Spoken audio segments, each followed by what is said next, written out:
Les gens qui connaissent déjà ce film savent que je vais pas me contenter de faire uniquement un bête résumé du film.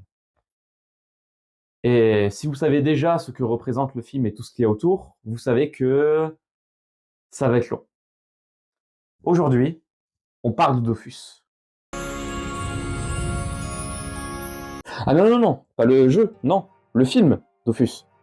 Oui, car on est là en face d'une adaptation du jeu vidéo éponyme, lancé en 2004 par le studio français Ankama, et on s'en fiche. On est là pour parler d'un film, alors je vais juger le film en tant que tel, en faisant abstraction de tout ce qu'il y a autour. Bref, du coup, Dofus, le film, de quoi ça parle?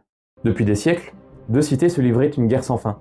Tous deux avaient en leur possession deux guerriers surpuissants utilisant des Dofus, des œufs de dragon conférant à leurs utilisateurs d'immenses pouvoirs.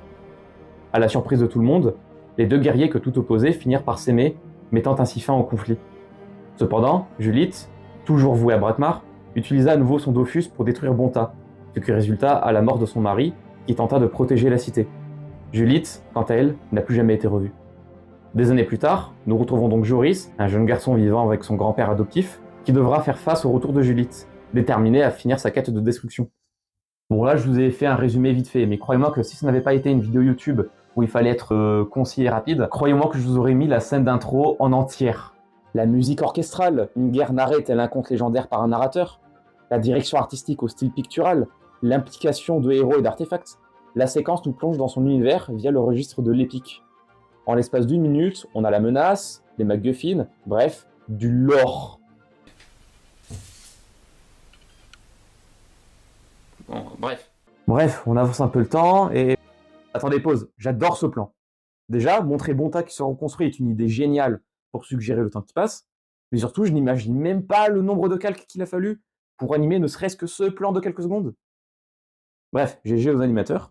On nous introduit les personnages principaux, Joris, Kirubim, le grand-père adoptif, vous connaissez, Lillotte, qui fait office de meilleure amie / sœur pour Joris. Et puis quand on est orphelin, ce qui est cool, c'est qu'on peut choisir les parents qu'on veut. Eh ben, mes parents à moi, ils étaient arbitres. Et ils ont viré les tiens parce que c'était des tricheurs. En parlant de Boufball, Joris compte se rendre au stade de Bonta pour voir à l'œuvre son idole méga star de Boufball.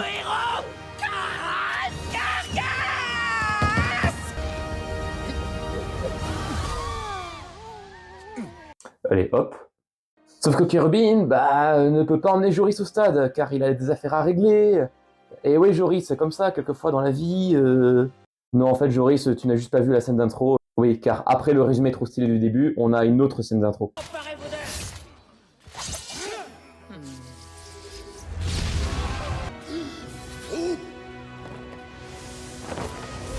Pendant que Joris fait sa crise d'ado à 10 ans, Kirubim rejoint Bakara, une Yupar mage, qui le briefe sur la situation. Julite est de retour, Kérubim. Oh shit! Oh shit! Attendez, Kérubim! Qu'avez-vous raconté à Joris? Rien. Comme convenu. Au stade, Joris et Lillotte tentent de s'introduire dans les virages des supporters ultra, mais Lillotte peine à passer à travers les barreaux de la fenêtre. Joris rencontre enfin son idole, Khan Karkas, qui voit du potentiel en Joris pour que ce dernier intègre son équipe. Il est Mbappé! C'est Mbappé! C'est moi, wesh. Mais il a pas vu de quoi je suis capable. Je le hais. J'adore le doublage de ce gars. Non, c'est tout. Kirubim et Bakara interrompent le transfert de Joris au PSG, et ce dernier répond comme tous les gamins de 10 ans qui ont été entourés d'amour et de respect. Et toi, t'es pas mon père! À ce stade, vous l'avez deviné, entre Kirubim qui a adopté Joris, Lillotte qui agit comme une sœur, Joris qui invoque le fameux « Et toi, t'es pas mon père! » et « Oh tiens, frère de Kirubim », le thème principal du film, c'est le classique, l'incontournable thème de la famille. Joris erre dans les rues de Bonta, regrettant ses paroles. Étant un enfant, le besoin de sécurité et la peur du rejet l'emportent, et rentre à la maison s'excuser auprès de Lillotte et Kirubim. Ah oui, et Yakan aussi. Salut. Il me semble qu'on s'est croisés tout à l'heure.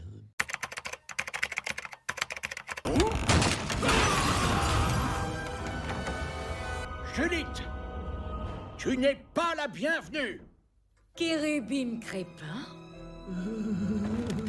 Julite apparaît, mais heureusement, Kerugoth n'est pas juste un papy-chat. C'est LE chat. Tu reconnais mon nunchako? Je crois me souvenir qu'il t'a laissé quelques belles cicatrices. Sans rancune, Kérubim. Je trouve qu'elles me vont plutôt bien. Ok, pause. Il faut qu'on parle de l'animation. L'animation de ce film est magnifique. Merci à tous. On ne va pas s'éterniser sur la beauté des décors, des designs ou de l'univers. Le style d'animation et les gimmicks, eux, sont uniques dans le paysage francophone. À part Astérix ou Titeuf, l'animation française est très peu mise en avant dans notre propre pays. Certains films sont réalisés en 3D car, au-delà de l'aspect artistique, les films en 3D restent bien plus mis en avant car bien plus commerciables auprès du grand public. Les films en 2D, quant à eux, sont bien plus compliqués à réaliser, bien plus fastidieux. On y retrouve beaucoup de films indépendants, voire même expérimentaux ou d'auteurs, dont beaucoup ont un style qui est très épuré. Et encore une fois, au-delà du style artistique, ça représente aussi un gain de temps et donc un gain d'argent. Car un style épuré sera beaucoup moins fastidieux à réaliser que la qualité que nous avons par exemple là dans le film Dofus. Je ne dis pas que les films qui ont ce style très épuré, simpliste, voire minimaliste sont inintéressants visuellement. Non, je dis juste que très peu de films oseraient avoir une approche visuelle comme le film Dofus. Car déjà que les films en 2D français sont bien moins mis en avant que les autres, et qu'ils ne bénéficient pas forcément du bon financement et qu'à la sortie,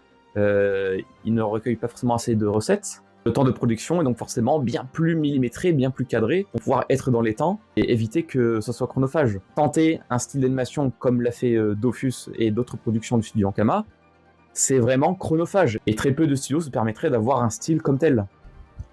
Vous les voyez ces hachures qui suggèrent le dynamisme de l'action ?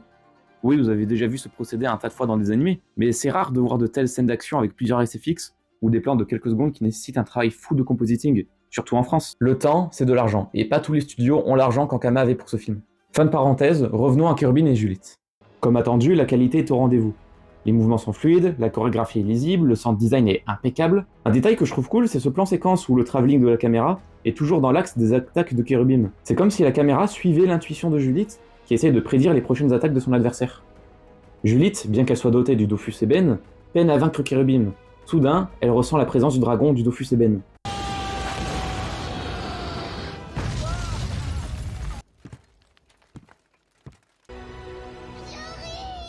Joris? Oh, c'est impossible. Joris, mon enfant. Dans son dernier souffle, Cherubim envoie Joris, Baccarat et malgré Lucan pour être à l'abri de Juliette qui capture Lilotte. Mais il s'est battu comme un champion, et c'est ça qui compte. Ah, super. En une journée, j'ai perdu mon papy-chat, gagné un père légendaire, mais mort, et une mère qu'on appelle la bouchère. Le rêve. Ah ouais. Et tu as gagné une tante, Joris. Je ne me suis pas présentée, je suis Baccarat, la sœur de Jaash. Baccarat nous en dévoile davantage sur la tragédie de la mort de Jaash. En effet, lorsque ce dernier a frappé le Dofus Ivoire sur le Dofus Eben, le dragon à l'intérieur de ce dernier s'est réfugié dans le corps de Joris. Tout, y compris le lien de parenté entre Jaash et Joris, furent restés secrets pour protéger Joris des convoitises pour le pouvoir du dragon qui sommeille en lui. Heureusement, nous avons un moyen de la contrer, grâce au Dofus Ivoire. À la mort de Jaash, Cherubim l'a caché pour éviter qu'il ne tombe entre de mauvaises mains. Tes deux pères étaient de véritables héros, Joris. La dimension Ekaflip. Seuls les 22 fils du dieu Ekaflip en possèdent les clés. Oh, papy-chat était un demi-dieu. Ah, le lore. Attends, il y a des dieux dans ce monde ? Après quelques péripéties impliquant calmique, relief, fanservice et environnement hostile, la petite clique rencontre le frère de Cherubim. Khan et Baccarat se font laminer, mais Joris, réveillé, le pouvoir du scénario, le pouvoir du dragon, Aimé, le frère de Cherubim, en déroute. La structure s'effondre et la bonté innocente de Joris le pousse à sauver Hacham. Ah, j'ai compris. C'est une variante d'un jeu que papy-chat et moi on faisait souvent. Il faut avancer sur les cases identifiées par le dé. Surtout ne pas bouger pendant que le chat-l'œil regarde. J'aime bien ce passage de cette espèce de 1, 2, 3 soleil. C'est ce moment dans les films où les personnages mettent tout à plat et parlent à cœurs ouverts. C'est le moment idéal pour développer les personnages et les thématiques. Pourquoi détestez-vous autant Cherubim? Pas de poil et un faveux sur la langue. Tout l'inverse de grand frère Cherubim. Mais il y est pour rien. Peut-être, Thoris, mais quand on a un passé comme le mien, on a besoin d'un responsable. Baccarat, je crois que je vous aime. Vous savez, c'est compliqué l'amour, monsieur Carcasse. Surtout quand il y en a un des deux qui n'est pas intéressé. Alors j'en ai très peu parlé, mais la romance entre Khan et Baccarat est tantôt gênante, tantôt pas drôle. Ce qui est quand même ironique quand le but de ton personnage c'est qu'il soit drôle, ou juste rajouter un petit peu de légèreté à un film qui est déjà très sérieux de base. Enfin je veux dire, vous avez vu Cherubim, néanmoins leur dialogue durant cette épreuve reste dans le thème de l'amour. On a l'amour d'un fils pour son parent, l'amour fraternel, la question du favoritisme au sein d'une famille, et pour Khan et Baqara, l'amour romantique. Donc on peut dire que ça passe.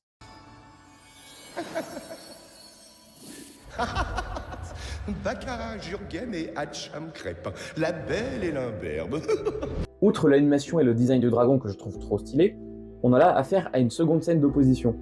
Là où la précédente scène opposait surtout Joris aux conflits qui peuvent déchirer une famille, ici c'est le cœur facilement corruptible des hommes face à la pureté de Joris, à la pureté de l'enfant. Baqara, Khan et Hatcham rêvent de pouvoir et de reconnaissance, à peine le dragon leur donne l'opportunité d'atteindre ce qui les rendrait heureux, que nous les voyons prêts à se battre pour le Dofus, oubliant leur quête principale. Joris, étant le seul à accepter qu'il y a un prix à payer pour atteindre son objectif, devient le nouveau gardien du Dofus Ivoire, succédant à son père Jaash. Joris et toute la clique sont téléportés et les voilà de retour à Bonta, ce qui alerte Julite qui part immédiatement récupérer son fils et le Dofus Ivoire. Viens avec moi, et je la relâcherai. Joris, si tu la suis, c'est toute la ville qui va en payer le prix.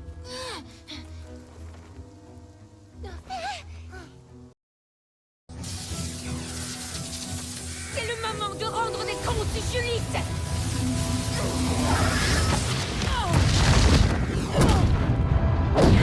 Ok, c'est une scène dramatique et tout, mais... Du calme, poupée. Tu vas finir par blesser quelqu'un. Vous, le crétin de service, ne vous avisez plus de poser la main sur moi. Deux Dofus qui se battent, on a là des quasi demi-dieux. C'est fini les chorégraphies à l'épée ou au nunchaku, là ça se balance des attaques d'énergie, des auras de puissance, des épées magiques, ça se fracasse contre le sol tout en gardant une action fluide et un bon rythme.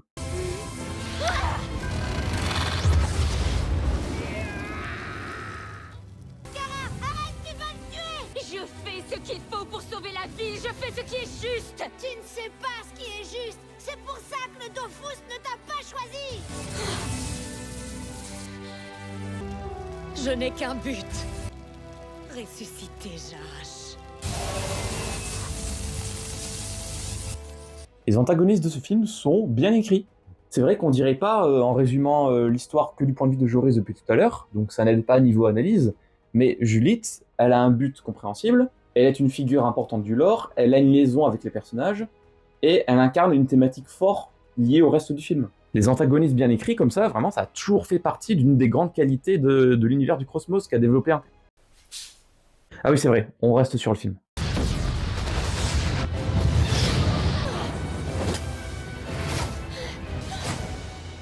Fini les enfantillages, Baqara. Oh, mais pourquoi? C'est ce qu'on fait dans une famille, non? C'est vrai ce que tu as dit. Tu veux faire revenir mon père? C'est pour ça que tu as fait ce que tu as fait? Oui, je te le promets.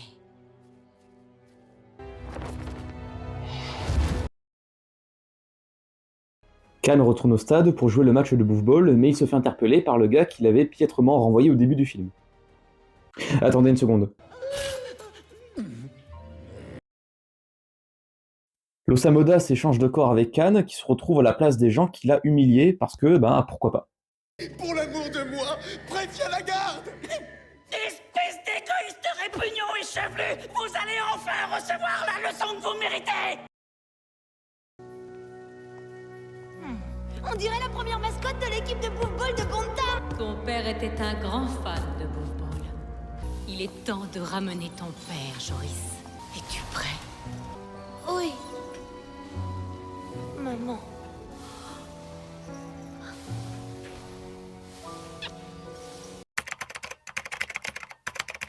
Pendant que le film installe doucement son dernier acte, Lilith ramène Baqara à la maison, qui se bourre la gueule. Non, en vrai, c'est le meilleur passage du film. Depuis la mort de mon frère, j'ai une boule de haine là, dans le ventre. Et du jour au lendemain, on te dit que cette boule, pas de raison d'exister. Oui, oui. Allez, donnez-moi ça. Tu crois qu'elle disparaît, la bouboule? Eh ben non, elle grossit. Après s'être empiffré d'une voca et de 2 DSP, Baqara découvre comment Julite compte ressusciter Jaash. Magie noire. Magie à boire? Magie noire. vie pour amener Jash. J'ai vu une machine dans les égouts, c'était sous le stade. Il va s'en prendre aux spectateurs. Lilith essaye en vain d'annuler le match, elle retrouve Khan et les deux partent sous le stade pour arrêter Julite. Mais heureusement, Burkara est là. Joris. Oh, pardon. Désolée de t'avoir menti. Tu arrives trop tard, petite Baccara.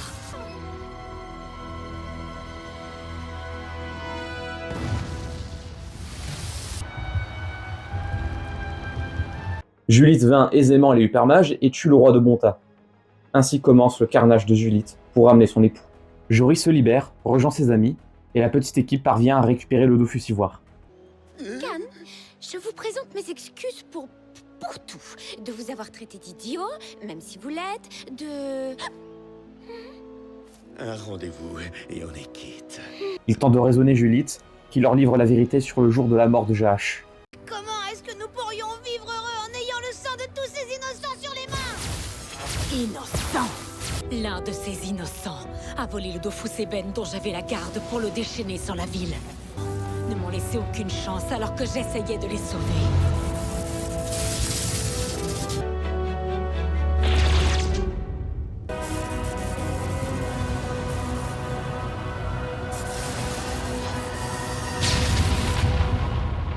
J'ai passé des années à agoniser dans les égouts de cette ville. Mais le plus dur, Joris, c'est que ces innocents m'ont séparé de toi et de ton père, les deux seuls êtres qui ont donné un sens à ma vie. Joris et ses amis sont encerclés par les sbires de Julite. Mais il reste une solution pour arrêter ce massacre. Frapper le Dofus Ivoire contre le Dofus Eben, comme Jahash l'a fait autrefois.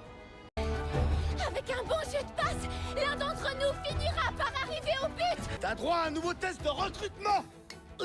Qu'est-ce que...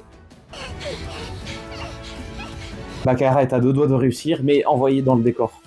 En se relevant, elle sauve Khan, qui était sur le point de se faire toucher par les rayons mortels de Julite.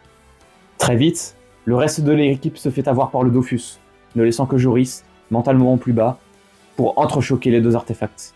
Il s'élance, utilise le pouvoir du Dofus Ivoire pour prendre de la hauteur, et frapper de plein fouet le Dofus Eben, et mettre un terme au massacre.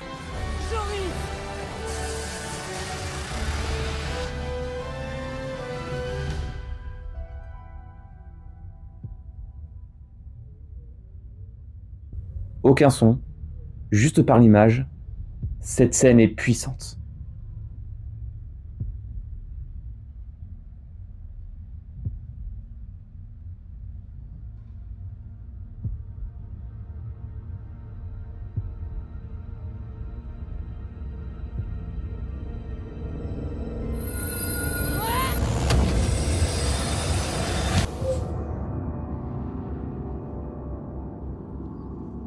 Tes parents sont à nouveau réunis et en paix. J'ai même pas eu le temps de les connaître. C'est faux.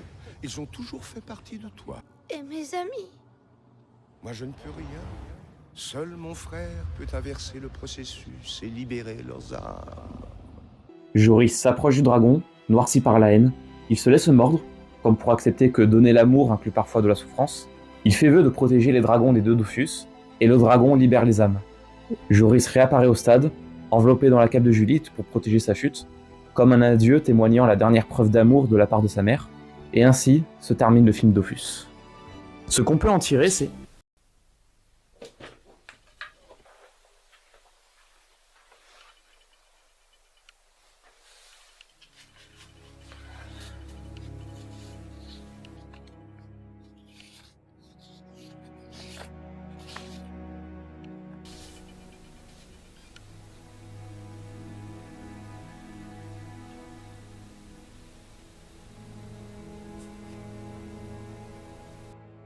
Au début de la vidéo, j'ai dit que je ne parlerais que du film en tant que film.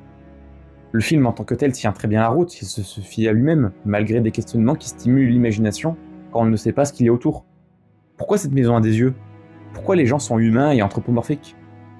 Existe-t-il d'autres Dofus? Et d'où viennent-ils? Kirby et son frère sont les fils d'un dieu chat. Est-ce qu'il en existe d'autres? En 2004 est sorti un jeu massivement multijoueur produit par le studio français Ankama.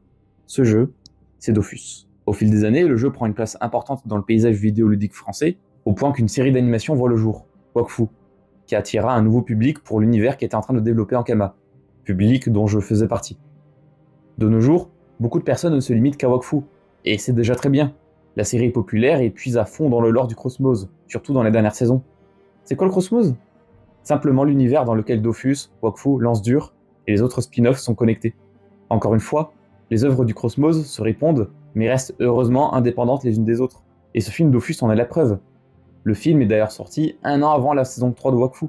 L'univers du Cosmos était donc déjà bien développé. Pourtant, on n'a pas besoin d'avoir vu Wakfu ou joué au jeu pour apprécier le film. Les producteurs d'Ankama comptaient beaucoup sur ce film, car d'une part c'était leur première fois au cinéma, et aussi l'objectif était de lancer une trilogie et même une série. Et ils ont mis le paquet niveau marketing.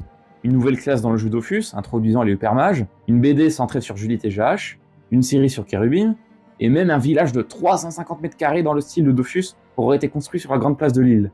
Le souci de prendre un tel risque pour un film d'animation, et je l'ai mentionné plus tôt, c'est que l'animation française n'est pas si reconnue et mise en avant à cette époque. Le film est d'une très bonne qualité, mais je veux dire, est-ce qu'autant viser la Lune aura permis à Ankama d'atteindre leur objectif ? Est-ce que tous ces risques n'auraient pas mené à un flop ? Oui. C'est rude dit comme ça, mais oui, le film a flop. Enfin, pécuniairement, le film a flop, la critique a été majoritairement positive, mais le film a coûté 7,5 millions d'euros et n'a fait que 84 500 entrées. Ça reste un joli succès pour un film de cette trempe, mais ce n'était pas suffisant pour conquérir les investisseurs à se lancer dans une trilogie. Le film a coûté 7,5 millions, sans compter le marketing. Donc la mise à jour de Dofus, le village de 350 m², etc. Et c'est dommage quoi, parce que le film, visuellement c'est un bonbon, les décors faits sur plusieurs cales pour les faire bouger, et tout ce monde en bon tas, c'est ce qui rend la vie vivante, alors qu'on a maximum 3 scènes dans les rues ou au stade. Le lore est intéressant et reste vague sans pour autant te laisser un plan avec 10 000 questions. Les persos secondaires sont mémorables et ont chacun leur moment de gloire. Durant la vidéo, j'ai souvent critiqué Khan, mais il a une réelle évolution, bien que tardive, et a droit à son moment badass. Les scènes d'action sont fluides, lisibles, variées en termes d'idées, et l'antagoniste est bien écrit. Et oui, je peux enfin le dire, Ankama a ce don pour écrire de très bons antagonistes. Ils arrivent à écrire des méchants pour lesquels on s'attache, qui ont des buts compréhensibles, et même lorsqu'ils sont juste le mal incarné, ils arrivent à créer des vilains qui sont thématiquement forts et qui racontent des choses intéressantes. Je reviens sur la partie animation. Parmi les détails qui font toute la différence, on a les chara-design qui ont été pensés pour servir la narration. Les antennes de la capuche de Joris, par exemple, elles accentuent ses émotions. Quant à Juliette, sa cape fait quasiment partie de son identité.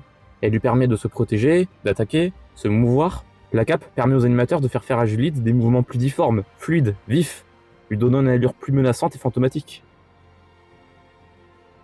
Qu'est-ce qui a tué Dofus livre 1 ? Est-ce que c'est le marketing faramineux ?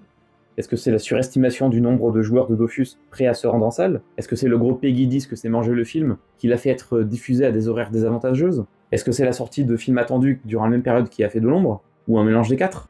L'échec commercial de ce film a beaucoup impacté Ankama, qui a dû revoir sa stratégie pour développer ses autres projets, qui financent eux déjà en cours de production. La série West Shin Shadar et les 2 autres films prévus ne sont donc pas annulés, mais rejetés dans un carton pour quand l'occasion se présentera.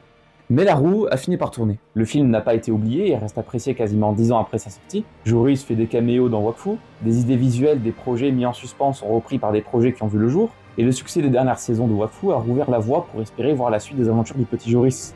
Le film Dofus n'a donc peut-être pas réussi à atteindre la Lune, mais a pu finir dans les étoiles de l'univers du Cosmos.